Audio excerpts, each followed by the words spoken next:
Hello everyone, this is the third video of the BRS. In previous two videos we have seen the concept of BRS as well as we have solved a problem which is based on the balance as per cash book. Now coming back to this video, and what are going to do in this video, we are going to prepare BRS problem on the based balance as per cash book. So let's start. Now before going to solve the question, let's recall the technique that have been used to prepare a BRS. First step, to identify the scenario. Scenario means which type of question is to be given: balance as per cash book, balance as per passbook, overdraft as per passbook, and overdraft as per the cash book. Next 20, identify the transaction. The question is based on receipt transactions or payment transactions. After that हमने ये identify करना है कि recording कैसे करें. Recording means some transactions will be recorded in cash book but not in passbook and recorded in passbook but not in cash book. So recording का effect क्या है? Due to this wrong recording what has happened and what to do for a match up the make changes in the books or make changes in the book aspect to this scenario. Now let's start. In this video we have given question: prepare BRS as on 30th June 2020 from the following. Balance as per passbook is to be given. जब हमें balance as per passbook given होता है तो हमने क्या करना होता है? तो हमने only changes made in as per our passbook, not in cash book. So first point is to be check deposited to bank but not entered in the cash book. तो it means क्या हुआ? 500 का एक check deposit करवाया था bank में but उन्होंने cash book में एंटर नहीं किया. वन बाय वन हम देखते हैं सभी ट्रांजेक्शन्स का क्या ट्रीटमेंट होगा. Cheque deposit into the bank but not entered into cash book. तो इसे हम देखते हैं भाई क्या हुआ. कस्टमर ने बिजनेस को चेक दिया, हमने रिसीव किया. तो किस टाइप की ट्रांजैक्शन है? रिसिप्ट की. तो कैश बुक में कोई एंट्री नहीं है तो हमने क्या किया? वो चेक बैंक में डिपॉजिट करवा दिया. तो बैंक वालों ने क्या किया? हमारा जो क्रेडिट बैलेंस है वो क्या कर दिया? इंक्रीज़ कर दिया. क्या कर दिया? इंक्रीज़ कर दिया. तो इट मीन्स क्या हो गया? क्रेडिट बैलेंस उन्होंने इंक्रीज़ कर दिया. तो कैश बुक में तो एंट्री है ही नहीं. हमें मालूम है जब हम पासबुक का क्वेश्चन कर रहे हैं तो only make changes in passbook not in cash book. तो अब हम क्या करेंगे? हम जो हमारा पासबुक का बैलेंस है उसे क्या करेंगे? रिड्यूस करेंगे 500 से. चेक रिसीव्ड और entered the cash book but not send to the bank. हमने चेक रिसीव कर लिया, कैश बुक में रिकॉर्ड कर लिया बट हमने बैंक को सेंड नहीं किया.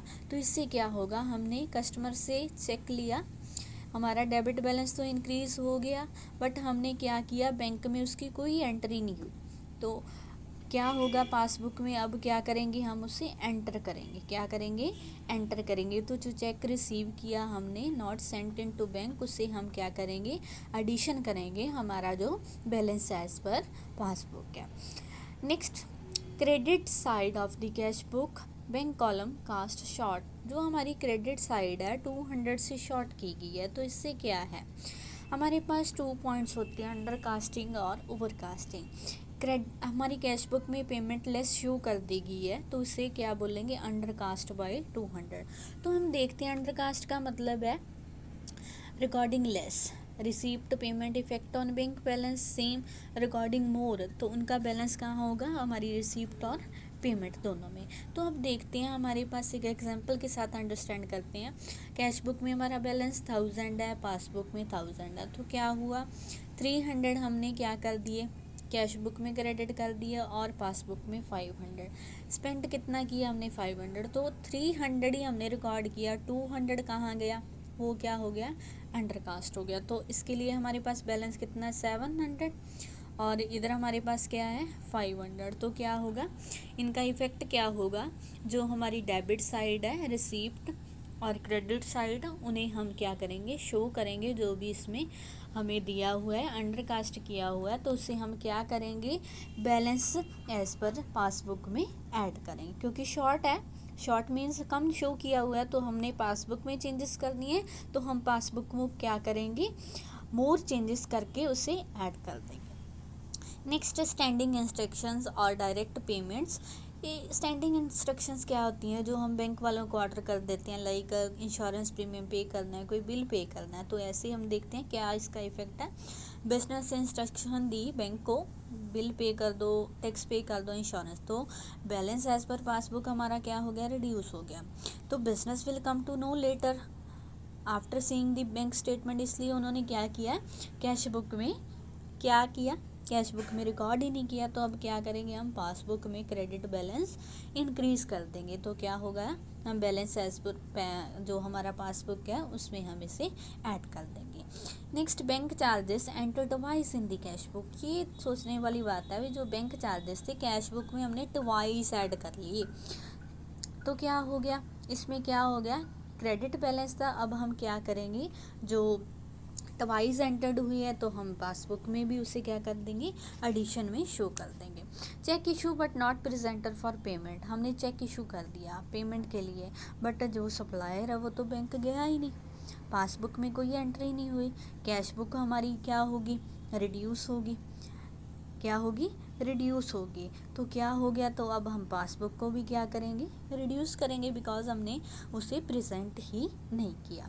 नेक्स्ट हमारे पास है check received enter twice into the cash book. Check receive किया, उसे हमने क्या किया, ट्वाइस कैश बुक में क्या कर दिया, एंटर कर दिया। तो अब हम क्या करेंगे, अब हम बैंक बैलेंस में भी ट्वाइस ही उसे ऐड करेंगे। Next is a dishonour of bill not recorded in the cash book. Customer ने बिल रिसीवेबल दिया, तो वो कैश बुक में क्या हुआ, क्रेडिट साइड नो एंट्री, जब हमने बिल डिस्काउंट करवाया तो क्या हुआ, पासबुक में एंट्री होगी ड्यू डेट पे, तो बिल है डिसऑनर हो गया। डिसऑनर का मतलब रिफ्यूज़ल होगी पेमेंट की। तो क्या इसका इफेक्ट है, लाइक हमारे पास बिजनेस है, कस्टमर है, क्रेडिट सेल की, बिल सेंड किया, हमने रिसीव किया, बैंक चार्जेस थे, तो ड्यू डेट पे हमने क्या किया, उससे रिसीव कर लिया, ठीक है। तो कैश बुक में एंट्री किया बट पासबुक में नहीं की हुई, तब हम क्या करेंगे, पासबुक में इसे हम एंटर करेंगे, जिससे हमारा पासबुक का बैलेंस है इंक्रीज होगा। ऐसे ही हम सभी ट्रांजैक्शंस को देखते हैं। Balance as per passbook given है, जो हमने रिसीव किया not sent in to bank, addition in the passbook balance, credit side जो शॉर्ट हुई थी वो भी, और इंश्योरेंस प्रीमियम पे किया, जो ट्वाइस एंटर्ड हुआ तो उससे भी हमारा जो बैलेंस एज पर पासबुक है वो इंक्रीज हो गया। जो बिल डिस्काउंट करवाया था वो उससे भी क्या हुआ, हमारा जो बैलेंस है इंक्रीज हो गया।